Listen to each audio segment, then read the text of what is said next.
everybody in the world blind? Hello everyone and welcome back into the GSMC Fantasy Sports Podcast, brought to you as always by the GSMC Sports Network. Before we get into our second segment of today's show, I wanted to remind you yet again to, if you feel so inclined, consider liking, following, and subscribing to the show and the network. Greatly appreciated by all concerned, especially me, my fellow podcasters. Go check them out if you haven't already. They are doing great things in their own right. But also, most importantly, if you want to contribute to the show at large right now, make yourselves available to the Super Chat, Super Things, and Super Stickers features here on YouTube. Great way to contribute, great way to interact with the show, especially if you leave a comment by clicking on the $, leaving your comment as well. It will immediately pop up on my screen and I'll address it right away, and thank you for it as well. So, there are many ways to contribute to the show if you feel so inclined. Without further ado, let's get right into our second segment of today's show, and it's our final positional ranking of the week heading into Week 5 of the NFL season. Our defenses and special teams. Now, all four of these defenses I've compiled have many different stories to tell. Throughout the season, they've shown many different sides of themselves.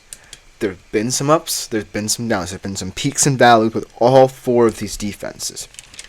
Well, maybe outside of one, because it's probably most opportunistic, most talented defense without much depth to it in the league, but I'll leave it up to interpretation. This is my personal list.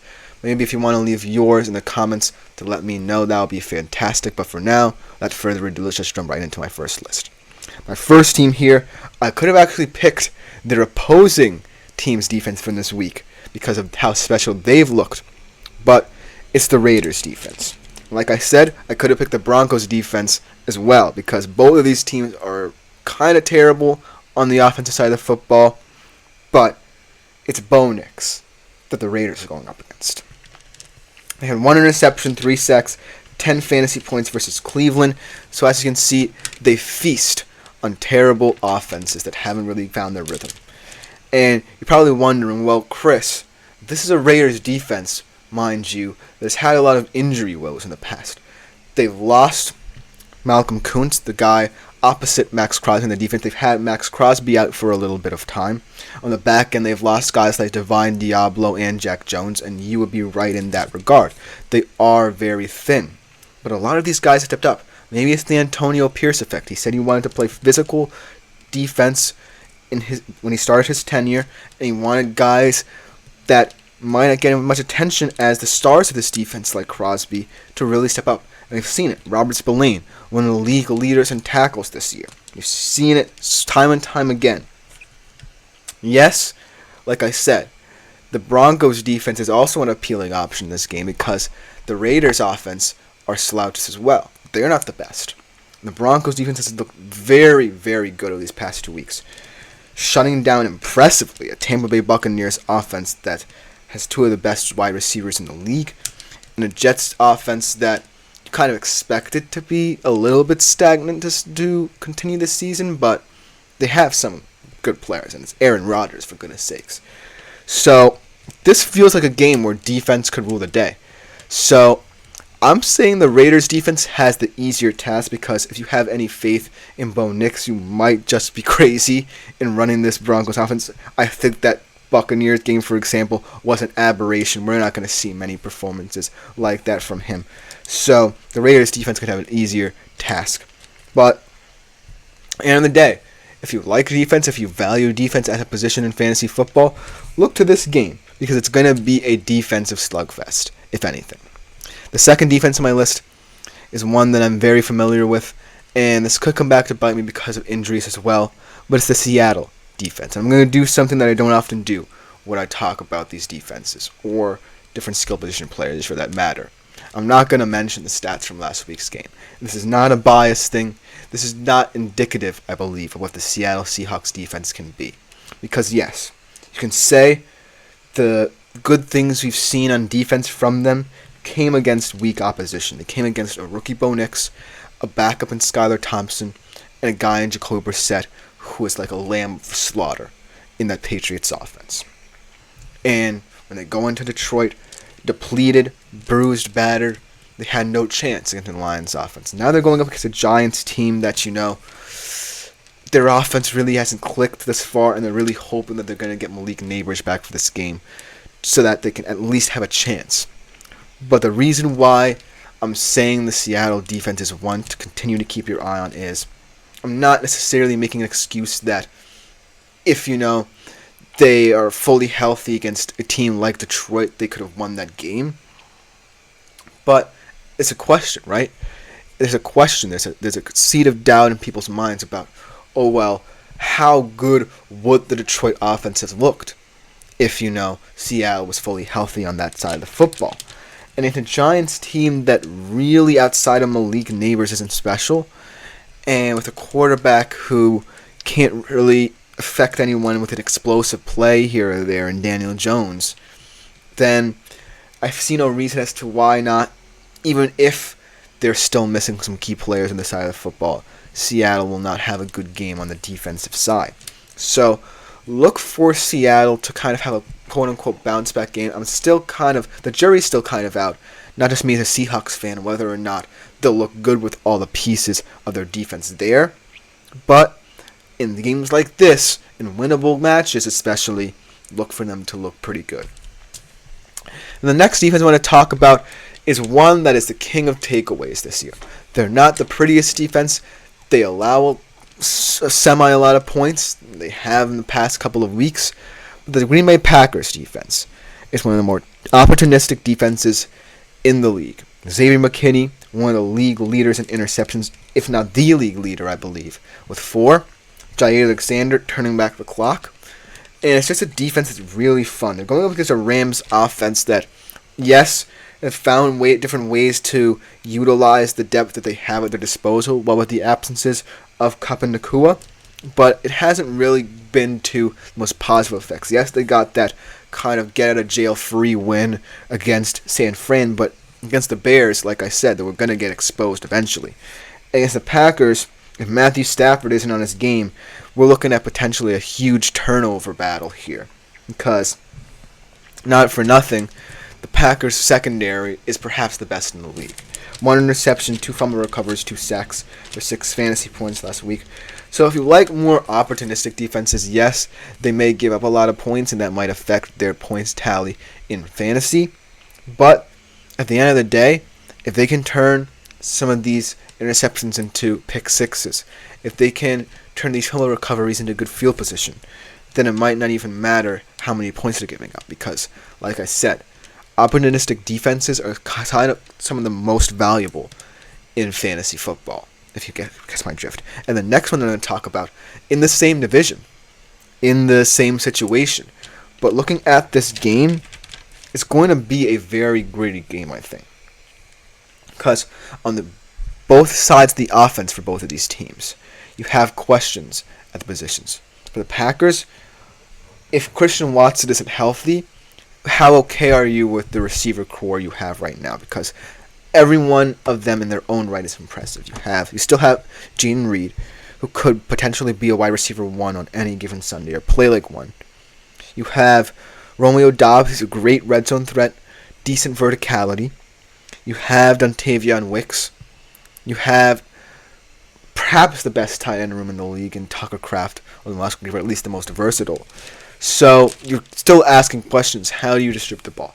But if you're the Rams, you have lost a lot of depth at the wide receiver position. Yes, I like the upside of a guy like Tutu Atwell. Yes, I'm excited to see Jordan Whittington, and not just as a Texas fan who saw him in his career, get a lot of reps. Yes, Colby Parkinson as a Seahawks fan is someone who I know has a couple good games in him. But there's less optimism surrounding this offense now than there's ever been. And if you only put up 18 points against the Bears, that's worrisome. As much as I love the Bears defense, that's worrisome. And now you're up against one of the teams that can really, really hurt you in terms of taking the ball away. So it's not going to be a pretty game, I think, for the Rams offense. And then the final defense I want to speak about is one that we all know and love right now. I probably think that the way they're playing, they might just be the best defense in the league. I don't know of any other defense right now that I can say is completely without flaw this one's pretty damn close. Yes, late in that game against Green Bay last week, they allowed a couple points, and they nearly let that game slip out of their hands, but the Vikings defense, really impressive. Kudos to Brian Flores for getting this group to be as opportunistic as timely as possible. I loved each and every single addition they've made in the offseason to bolster this defense as well. I love the addition of Andrew Van Ginkel, one of the most underrated linebackers in the league. I love the pickup of Jonathan Greenard, another underrated guy on the D-line. And in the back end, yes, you had this meld of youth experience. You still have a guy like Harrison Smith back there, but you have guys in Josh Metellus, Cam Bynum back there as well. And then you have a savvy guy in Ivan Pace, who's a really underrated player. I really like him as well. Like I said, this could be a potential trap game for them as they're traveling overseas to London to face off against New York. But if you saw the film, as Andre enters the chat, how are you, my friend? If you saw the film of the Jets game, it was brutal. Yes, I get the conditions. As Ryan Kennedy, welcome to the GSMC Fantasy Sports Podcast, my friend. I've never seen that name before, so I hope you're enjoying the show. Asking me for some advice. Pick 2, as Tap to Learn says Patrick Jones II is a revelation. I'm not quite sure who that is on the Vikings defense because there are a lot of people who have gone under the radar for them as well that I might not be mentioning, but thank you for the Patrick Jones shout-out, Tap to Learn. We're getting back to Ryan's quick comment here. Pick 2, flex spot, 5 PPR. Dell, Cortland Sutton, Chase Brown, and Rico Dowdle. I think that the Dell option is always solid because Tank Dell is still going to be very valuable for the Houston Texans offense as the years and weeks go on, mind you. But I think that in terms of a PPR league, I feel like both Chase Brown and Rico Dowdle might not be the best options at the running back position. I mean, Rico Dowdle, not for nothing, did have a receiving touchdown in that game against the Giants, but at the end of the day, I kind of worry about how many targets he's going to get out of a backfield that really hasn't proven me anything. Whereas Chase Brown, he's not necessarily a pass-catching RB2 for Cincinnati, but he does have some yardage totals in him that could stand out in a PPR league. So the running back issue is a little bit more tough because I would just go Dell straight away in terms of how the Houston Texans offense is profiling. But in terms of Chase Brown and Rico Dowdle, I think it depends on if you like a more yardage-heavy back or if you like someone that even though the offense isn't necessarily kind of tailor-made for success, can still bust a big play. So if you were to just put these two in front of me and say pick, demanding a choice, I would potentially go with Dowdle. But it's not the safest bet, I would say.